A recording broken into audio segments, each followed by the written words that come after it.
नमस्कार and welcome to all of you in global lookout. दोस्तों, अभी अगर आप वॉच रख रहे हो तो आपने देखा होगा कि जो इंडिया का रुपए है वो काफ़ी गिर चुका है। लगभग 80 के लेवल तक ये पहुंच चुका है। यानी एक यूएस डॉलर की वैल्यू है 80 रुपए। तो अब तक का ये सबसे लोएस्ट स्केल है। इससे ज़्यादा रुपए कभी नहीं गिरा है। इसको लेके काफ़ी सवाल होंगे आपके मन में कि क्यों ये ऐसा हो रहा है, आखिर रुपए गिरता क्यों है, रुपए क्या कोई भी करेंसी आखिर गिरती क्यों है और इसका कॉमन पर्सन पे क्या असर पड़ता है और इसके लिए गवर्नमेंट गवर्नमेंट ने अभी तक कोई स्टेप लिया है या नहीं लिया है? और अगर लिया है तो क्या लिया है, उसका क्या असर हुआ है? ये सब का जवाब आपको मिलेगा इस वीडियो में। बस आपको एंड तक इस वीडियो में बने रहना है और अगर आपको लगे इस वीडियो ने आपके टाइम में कोई वैल्यू ऐड की है, तो इस वीडियो को लाइक करना है, शेयर करना है अपने दोस्तों के साथ, साथ ही साथ कमेंट में फीडबैक देना है वीडियो को और चैनल को सब्सक्राइब करना है। देखो, कॉन्सेप्ट बहुत सिंपल है। किसी भी चीज़ की वैल्यू तब बढ़ती है जब उसकी अवेलेबिलिटी कम होती है, यानी हमारे पास वो चीज़ कम होती है। जो चीज़ हमारे पास कम होती है वो ज़्यादा प्रीशियस होती है और जो चीज़ ज़्यादा होती है वो कम प्रीशियस होती है। यही चीज़ इस पे भी इम्प्लाई होता है। जैसे ही यूएसडी हम लोग के पास कम होगा या कम होने लगेगा, उसका प्राइस बढ़ने लगेगा और जैसे ही वो जो यूएसडी मतलब यूएस डॉलर की अवेलेबिलिटी ज़्यादा होगी कंट्री में, उसका प्राइस नीचे आने लगेगा। कई लोग इसमें सप्लाई कर्व, डिमांड कर्व ये सब जोड़ने लगते हैं। यहाँ ये सही है, यहाँ पर भी डिमांड सप्लाई काम करता है, लेकिन डिमांड कर्व क्या कहता है कि किसी चीज़ का प्राइस बढ़ेगा तो उसकी डिमांड कम हो जाएगी और दूसरा सप्लाई कर्व कहता है कि किसी चीज़ का प्राइस बढ़ेगा तो उसकी सप्लाई भी बढ़ जाएगी।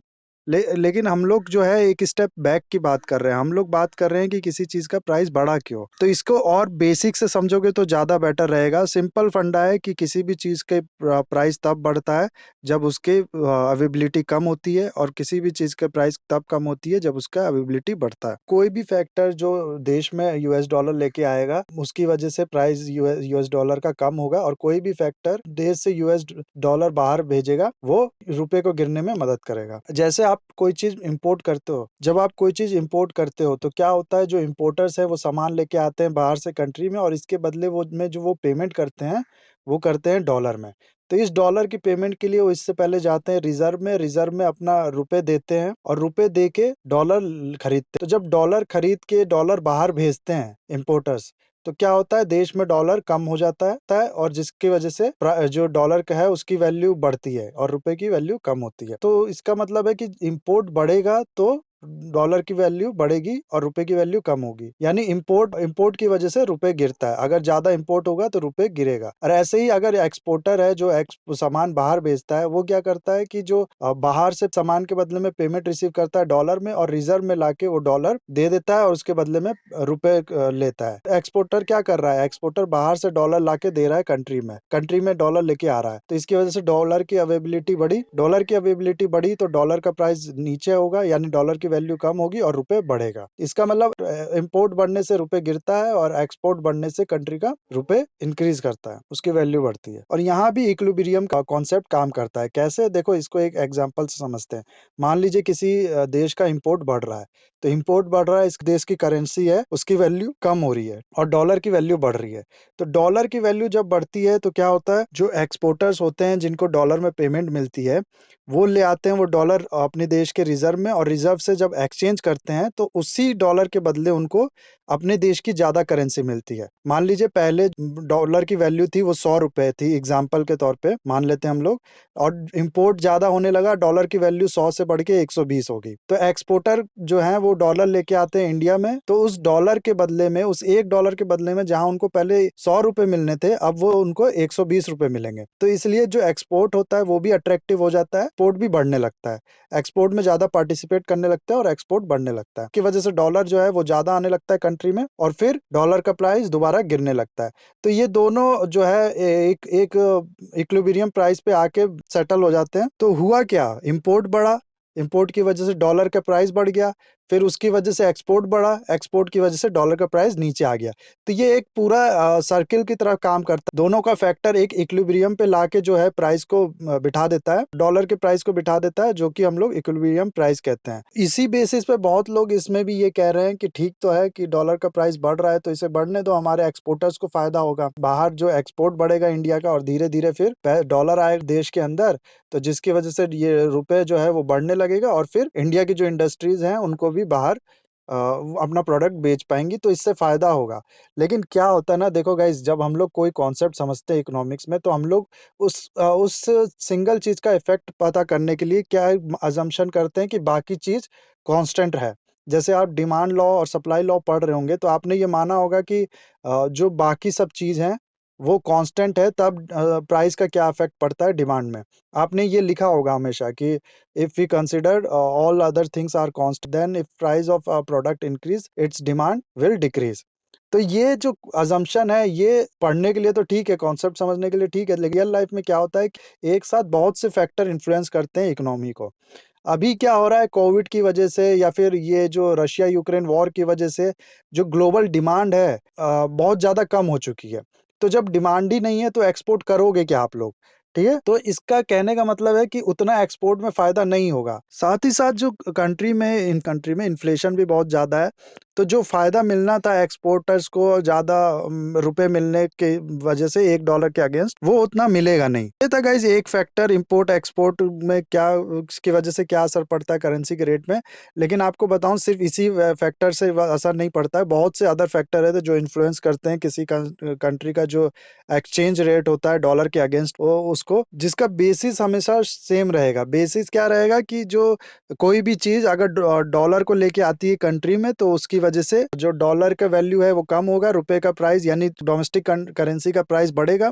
और कोई भी चीज़ डॉलर लेके जाती है बाहर, तो फिर उसकी वजह से रुपए की वैल्यू गिरेगी और डॉलर की वैल्यू बढ़ेगी। तो और कौन-कौन से फैक्टर है, देखो, दूसरा सबसे इम्पोर्टेंट फैक्टर है इंटरेस्ट रेट लेवल। क्या होता है ना, किसी कंट्री में मान लीजिए इंटरेस्ट रेट ज़्यादा है, मान लेते हैं हम लोग इंडिया में इंटरेस्ट रेट ज़्यादा है बाकी कंट्री के हिसाब से। तो जो वहाँ के इंस्टीट्यूशनल इन्वेस्टर होंगे, वो क्या करेंगे, वो उनको उनको ज़्यादा फ़ायदा मिलेगा यहाँ के लोगों को लोन देने में। क्यों? क्योंकि उसके बदले में इंटरेस्ट ज़्यादा मिलेगा उनको। तो वो प्रेफ़र करेंगे कि इंडिया में जो है वो लोन दें लोगों को देन देयर ओन कंट्रीज़ या फिर बाकी किसी कंट्री में। तो इसकी वजह से क्या होगा, वो पैसा लेके आएँगे डॉलर में, रिज़र्व से एक्सचेंज करेंगे और फिर उसका डोमेस्टिक करेंसी में या फिर इंडिया का एग्ज़ाम्पल लेके चल रहे हैं तो रुपए में लोन देंगे। तो एक तरह से क्या होगा कि डॉलर आएगा कंट्री में। तो ऐसे ही जब यूएस का जो फेडरल रिज़र्व है, यानी वहाँ का जो सेंट्रल बैंक है, वो अपना इंटरेस्ट रेट बढ़ा देता है, तो जो इन्वेस्टर होते हैं, जो इंडिया में इन्वेस्ट करते हैं, उनको लगता है यार इससे ज़्यादा इंटरेस्ट रेट तो हम लोग को यूएस में ही मिल रहा है। अब वो क्या करते हैं, अपना पैसा इंडिया से निकाल के वहाँ पर वापस लेके जाते हैं, तो डॉलर जो है वो इंडिया से जाने लगता है। इसकी वजह से जो डॉलर की वैल्यू है वो बढ़ जाती है और रुपए गिरने लगते हैं। इसके बाद इन्फ्लेशन फैक्टर भी एक बहुत बड़ा फैक्टर है। क्या होता है ना कि किसी भी करेंसी में, मान लीजिए किसी भी इकोनॉमी में इन्फ्लेशन ज़्यादा है, तो उस देश की करेंसी को एक तरह से लोग जो है कम रिलायबल देखेंगे। तो अगर आप कहोगे कि ठीक है, इस करेंसी, मान लीजिए इंडिया में इन्फ्लेशन ज़्यादा है, तो आप किसी को रुपए में पेमेंट करोगे, तो वो कहेगा कि मैं पेमेंट तो ले लूँगा, लेकिन मेरे को इतना रुपए चाहिए इतने इस सामान के बदले में। क्यों? क्योंकि तुम्हारी करेंसी जो है वो कम रिलायबल है। ठीक है? उस पे भरोसा नहीं कर सकते, कल को बहुत ज़्यादा इन्फ्लेशन हो जाएगा। ठीक है? इन्फ्लेशन की वजह से जो करेंसी है उसका रेट भी गिरता है। दूसरा, फिर कभी-कभार फिस्कल और मॉनेटरी पॉलिसी की वजह से इन्फ्लेशन बढ़ता है और जिसकी वजह से फिर रेट गिरता है। और इन्वेस्टमेंट की वजह से मैंने आपको बताया कि किसी देश में ज़्यादा इन्वेस्टमेंट होने लगता है, तो वहाँ पर जो है डॉलर जो बाहर से आता है, जिसकी वजह से डॉलर की अवेलेबिलिटी बढ़ जाती है और रुपए की वैल्यू यानी डोमेस्टिक करेंसी की वैल्यू बढ़ती है। और भी बहुत से फैक्टर हैं, जैसे इकोनॉमिक स्ट्रेंथ हो गया, बाकी सब फैक्टर हो गए। लेकिन हम लोग का जो बेसिक है वो सिंपल है कि जो डॉलर जैस की अवेलेबिलिटी बढ़ेगी कंट्री में, तो उसकी वैल्यू कम होगी और डोमेस्टिक करेंसी की वैल्यू बढ़ेगी। और अभी की जो सिचुएशन है इसकी बात करें, तो हम लोग को क्या देखने को मिल रहा है? हम लोग को सबसे पहले तो कोविड-19 झेला है हम लोग ने इतने टाइम तक। रशिया और यूक्रेन वॉर है, या फिर रशिया और यूक्रेन के जो इस समय इश्यू है, उसकी वजह से भी पूरा सप्लाई चेन डिस्टर्ब हो चुका है। चीज़ों की अवेलेबिलिटी कम है, ठीक है? बिज़नेस कम है, इन्फ्लेशन ज़्यादा है। ये सब फैक्टर जो है इस समय रुपए की वैल्यू को गिरा रहा है। और सप्लाई चेन डिस्टर्ब है, लेकिन इंडिया कुछ ऐसी चीज़ भी इम्पोर्ट करता है जिसकी ज़रूरत बहुत ज़्यादा है, यानी कि वो चीज़ जिसके बिना हम लोग रह ही नहीं सकते। जैसे एनर्जी सिक्योरिटी की बात करें हम लोग, तो बहुत हद तक इंडिया डिपेंडेंट है इम्पोर्ट में फॉर देयर एनर्जी सिक्योरिटी। तो सप्लाई चेन का जो डिस्रप्शन है उसकी वजह से उस इम्पोर्ट के लिए इंडिया को ज़्यादा पैसा देना पड़ रहा है। ठीक है? तो उसकी वजह से भी करेंसी का जो एक्सचेंज रेट है वो गिर रहा है। दूसरा, अभी हाल ही में न्यूज़ न्यूज़ आई थी कि फेडरल जो रिज़र्व है यानी यूएस का जो बैंक है रिज़र्व बैंक है उसने अपना इंटरेस्ट रेट बढ़ाया है, जिसकी वजह से क्या हुआ है लगभग 29 बिलियन का शेयर सोल्ड हुआ है इंडिया में रिसेंटली, जो कि 2008 के फाइनेंशियल क्राइसिस से भी ज़्यादा है। इन्वेस्टर जो हैं वो डॉलर लेके जा रहे हैं बाहर इंडिया से। एफपीआई होते हैं या एफआईआई होते हैं। एफपीआई मतलब वो लोग होते हैं जो किसी करेंसी के स्टॉक मार्केट में इन्वेस्ट करते हैं। ये कोई वहाँ प्लांट नहीं लगाते हैं, कोई नई बिज़नेस नहीं खोलते, बस स्टॉक मार्केट में शेयर्स खरीदते हैं। तो जो यूएस ने फेडरल रिज़र्व बढ़ाया तो एफपीआई और एफआईआईज़ ने क्या किया, जो यहाँ के शेयर्स हैं उनको सोल्ड करके पैसा निकाल के अपना ले गए वहाँ पर, और वहाँ पर रखना उनको ज़्यादा अच्छा लगा, ज़्यादा अट्रैक्टिव लगा अपना डॉलर। और गवर्नमेंट के स्टेप की बात करें तो रिसेंटली गवर्नमेंट ने कुछ स्टेप लिए हैं, जैसे कि अभी गोल्ड पे जो है इम्पोर्ट ड्यूटी बढ़ाई गई है।